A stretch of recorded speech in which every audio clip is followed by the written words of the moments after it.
ॐ वसुदेवसुतं देवं कंसचाणूरमर्दनं देवकी परमानन्दं कृष्णं वन्दे जगद्गुरुम्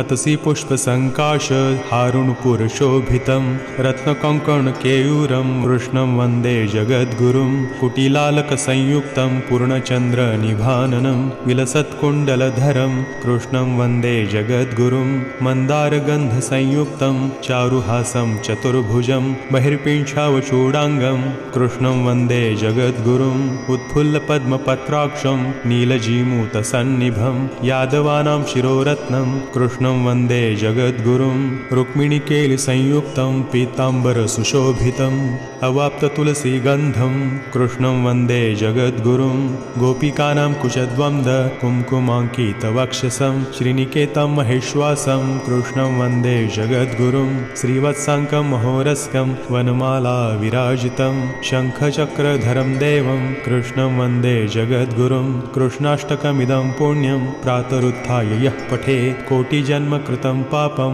स्मरणेन विनश्यति।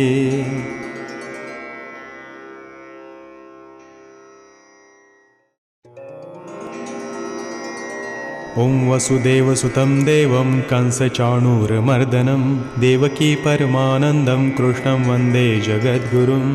अतसि पुष्पसङ्काश हारुणपुरशोभितं रत्नकङ्कणकेयूरं कृष्णं वन्दे जगद्गुरुं कुटिलालकसंयुक्तं पूर्णचन्द्रनिभाननं विलसत्कुण्डलधरं कृष्णं वन्दे जगद्गुरुं मन्दारगन्धसंयुक्तं चारुहासं चतुर्भुजं बहिर्पिञ्छावचूडाङ्गं कृष्णं वन्दे जगद्गुरुम् उत्फुल्लपद्मपत्राक्षं नीलजीमूतसन्निभं यादवानां शिरोरत्नं कृष्णं वन्दे जगद्गुरुं रुक्मिणीकेलिसंयुक्तं पीताम्बरसुशोभितम् अवाप्ततुलसीगन्धं कृष्णं वन्दे जगद्गुरुं गोपिकानां कुशद्वन्द्व कुङ्कुमाङ्कितवक्षसं श्रीनिकेतं महेश्वासं कृष्णं वन्दे जगद्गुरुं श्रीवत्साङ्कं महोरस्कं वनमाला विराजितं शङ्खचक्रधरं देवं कृष्णं वन्दे जगद्गुरुं कृष्णाष्टकमिदं पुण्यं प्रातरुत्थाय यः पठेत् कोटिजन्मकृतं पापं स्मरणेन विनश्यति।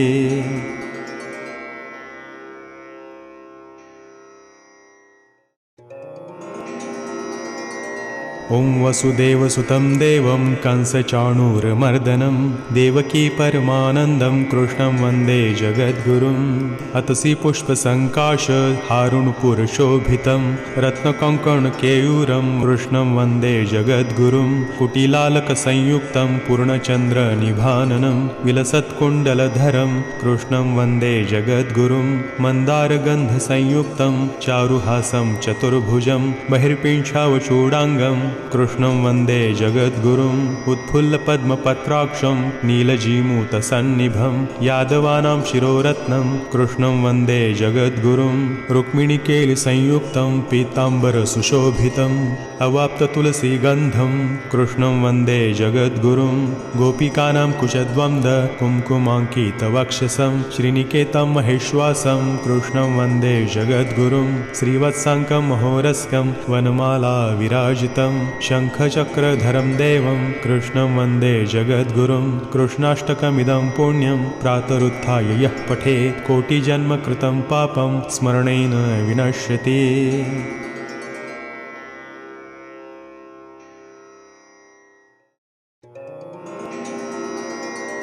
ॐ वसुदेवसुतं देवं कंसचाणूरमर्दनं देवकी परमानन्दं कृष्णं वन्दे जगद्गुरुम् अतसि पुष्पसङ्काश हारुणपुरशोभितं रत्नकङ्कणकेयूरं कृष्णं वन्दे जगद्गुरुं कुटिलालकसंयुक्तं पूर्णचन्द्रनिभाननं विलसत्कुण्डलधरं कृष्णं वन्दे जगद्गुरुं मन्दारगन्धसंयुक्तं चारुहासं चतुर्भुजं बहिर्पिञ्छावचूडाङ्गं कृष्णं वन्दे जगद्गुरुम् उत्फुल्लपद्मपत्राक्षं नीलजीमूतसन्निभं यादवानां शिरोरत्नं कृष्णं वन्दे जगद्गुरुं रुक्मिणीकेलिसंयुक्तं पीताम्बरसुशोभितम्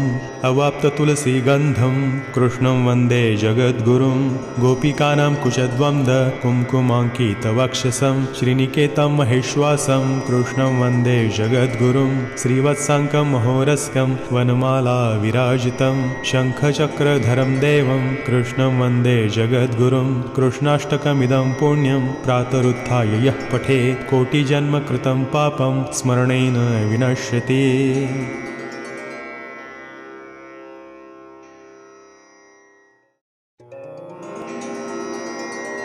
ॐ वसुदेवसुतं देवं कंसचाणूरमर्दनं देवकी परमानन्दं कृष्णं वन्दे जगद्गुरुम्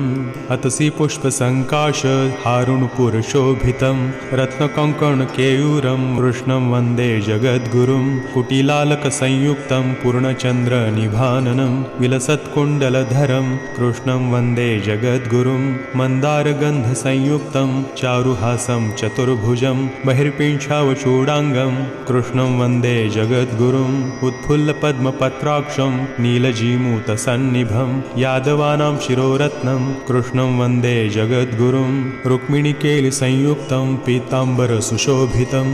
अवाप्ततुलसीगन्धं कृष्णं वन्दे जगद्गुरुं गोपिकानां कुशद्वन्द्व कुङ्कुमाङ्कितवक्षसं श्रीनिकेतं महेश्वासं कृष्णं वन्दे जगद्गुरुं श्रीवत्साङ्कं महोरस्कं वनमाला विराजितं शङ्खचक्रधरं देवं कृष्णं वन्दे जगद्गुरुं कृष्णाष्टकमिदं पुण्यं प्रातरुत्थाय यः पठेत् कोटिजन्मकृतं पापं स्मरणेन विनश्यति।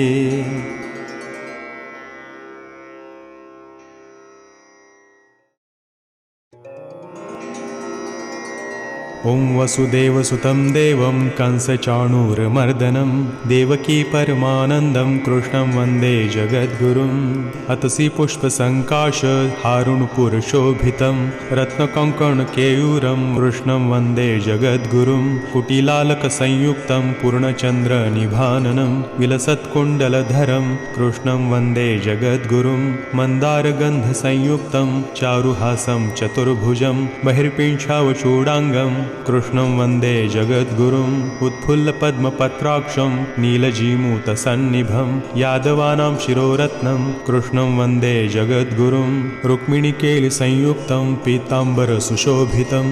अवाप्ततुलसीगन्धं कृष्णं वन्दे जगद्गुरुं गोपिकानां कुशद्वन्द्व कुङ्कुमाङ्कितवक्षसं श्रीनिकेतं महेश्वासं कृष्णं वन्दे जगद्गुरुं श्रीवत्साङ्कं महोरस्कं वनमाला विराजितं शङ्खचक्रधरं देवं कृष्णं वन्दे जगद्गुरुं कृष्णाष्टकमिदं पुण्यं प्रातरुत्थाय यः पठेत् कोटिजन्मकृतं पापं स्मरणेन विनश्यति।